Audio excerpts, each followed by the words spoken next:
वो जैसे कि परमेश्वर के नाम की महिमा हो, निवास स्थान का खड़ा किया जाना और उसकी प्रतिष्ठा आज हमें देखेंगे। और ये हमें देखने को मिलता है निर्गमन की किताब उसका 40वां अध्याय की पहली से लेकर 33वीं आयत तक। यदि आपके पास भी बाइबल है तो हमारे साथ निकाल लीजिए निर्गमन की किताब उसका 40वां अध्याय और इसकी पहली से लेकर 33वीं आयत तक, जहां आज हम देखेंगे निवास स्थान खड़ा किया जाना और उसकी प्रतिष्ठा किया जाना। फिर यहोवा ने मूसा से कहा, पहले महीने के पहले दिन को तू मिलाप वाले तंबू के निवास को खड़ा कर देना। और हमने पिछले वीडियो में देखा था कि मिलाप वाला तंबू है वो बिल्कुल तैयार हो गया है और इसको बिसलेल नामक जो इसका जो मेन जो कारीगर था उसने सारे के सारे मिलाप वाले तंबू से सारे टूल्स और के सारे सामान और याजकों के कपड़े वगैरह सब कुछ जो कुछ उसको आज्ञा मिली थी मूसा के द्वारा वो तैयार करके उसने मूसा को सौंप दिया है। और जब ये मूसा के पास मिलाप वाला तंबू है वो तैयार होकर आ गया है, याजकों के कपड़े भी आ गए हैं, उसके बाद यहोवा परमेश्वर का जो वचन है वो मूसा के पास पहुंचता है और यहोवा परमेश्वर मूसा से कहता है पहले महीने के पहले दिन को तू मिलाप वाले तंबू को खड़ा कर देना। तो यहाँ पर एक टाइम दिया गया है मूसा को कि कब है वो मिलाप वाला तंबू खड़ा करना। वो टाइम है पहले महीने के पहले दिन को। और उसमें साक्षी पत्र के तंबू को रखकर बीच वाले पर्दे की ओट में कर देना।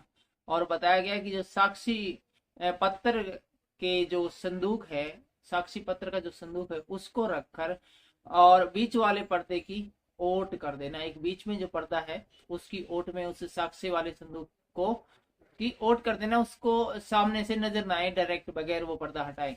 और मेज को भीतर ले जाकर जो कुछ उस पर सजाना है उसे सजा देना। तब दीवट को भीतर ले जाकर उसके दीवटों को जला देना और साक्षी पत्र के संदूक के सामने सोने की वेदी को जो धूप वेदी के लिए है उसे रखना और निवास के द्वार के पर्दे को लगा देना। निवास का जो पर्दा है, द्वार का पर्दा, उसको भी लगा देना है।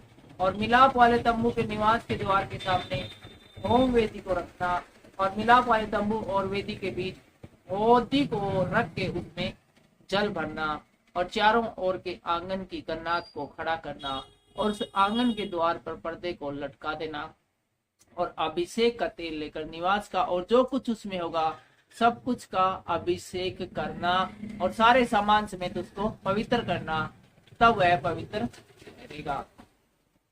और 10वीं आयत हमें बताती है तब सामान समेत होम वेदी का अभिषेक करके उसको पवित्र करना, तब वह परम पवित्र ठहरेगी।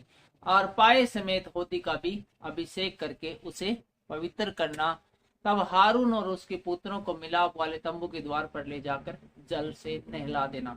और इतना सब कार्य करने के बाद है मूसा को परमेश्वर आज्ञा देता है कि उसके बाद है वो हारून और उसके पुत्रों को है तंबू के द्वार पर ले जाकर जल से नहला देना और हारून को पवित्र वस्त्र पहनाना और उसका अभिषेक करके उसको पवित्र करना कि वह मेरे लिए याजक का काम करे। और इस सब के बाद है हारून को जल से नहलाने के बाद है पवित्र वस्त्र पहनाने हैं ताकि वो यहोवा परमेश्वर के लिए याजक का काम करे। और उसके पुत्रों को ले जाकर अंग रखे पहनाना और जैसा तू उसके पिता का अभिषेक करे वैसा ही उसका भी अभिषेक करना कि वह मेरे लिए याजक का काम करे। तो यहाँ पर परमेश्वर यहोवा परमेश्वर और मूसा को आज्ञा देता है कि हारून और उसके पुत्रों का अभिषेक करना ताकि वो मेरे लिए याजक का कार्य करे और उसका अभिषेक उनकी पीढ़ी पीढ़ी के लिए और उनके सदा के लिए याजक पद के लिए यही चिन्ह ठहरेगा। और न सिर्फ हारून और उसके पुत्र बल्कि उनकी आने वाली पीढ़ियां भी मेरे लिए याजक का कार्य करती रहे और इसी प्रकार से उनका है अभिषेक है वो किया जाना चाहिए जिस प्रकार की तुम अब उनका अभिषेक करोगे। इस प्रकार मूसा ने जो जो आज्ञा यहोवा ने उसको दी थी उसी के अनुसार किया और जैसी आज्ञा यहोवा परमेश्वर ने मूसा को दी थी उसके बिल्कुल अकॉर्डिंग वैसे ही किया। और दूसरे वर्ष के पहले महीने के पहले दिन को निवास स्थान खड़ा किया। मूसा ने निवास को खड़ा करवाया और उसकी कुर्सियां धर के उसके तख्ते लगा के उसमें बैंडे डाले और उसके खंभों को खड़ा किया। और हम यहाँ देख रहे हैं कि ठीक निर्धारित समय पर जो समय परमेश्वर ने मूसा को बताया था उसी ठीक समय में मूसा ने निवास स्थान को खड़ा करवा दिया और उसने निवास के ऊपर तंबू को फैलाया। निवास स्थान बनाकर उसके ऊपर एक तंबू भी फैला दिया और तंबू के ऊपर उसने ओढ़ने को लगाया जिस प्रकार यहोवा ने मूसा को आज्ञा दी थी। और उसने साक्षी पत्र को लेकर संदूक में रखा और संदूक में डंडों को लगा के उसके ऊपर प्रायश्चित के ढकने को धर दिया।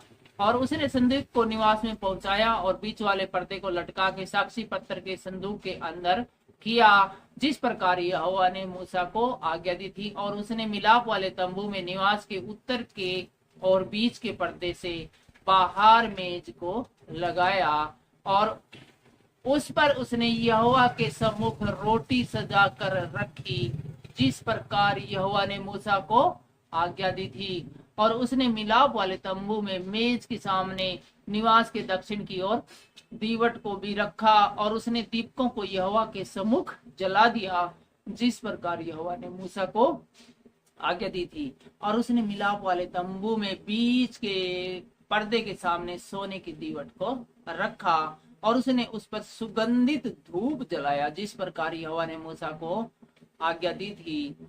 और उसने निवास के द्वार पर पर्दे को लगाया और मिलाप वाले तंबू के निवास के द्वार पर होम वेदी को रखकर उस पर होम बलि और अन्न बलि चढ़ाए, जिस प्रकार यहोवा ने मूसा को आज्ञा दी थी। और उसने मिलाप वाले तंबू और वेदी के बीच होदी को रखकर उसमें धोने के लिए जल डाला।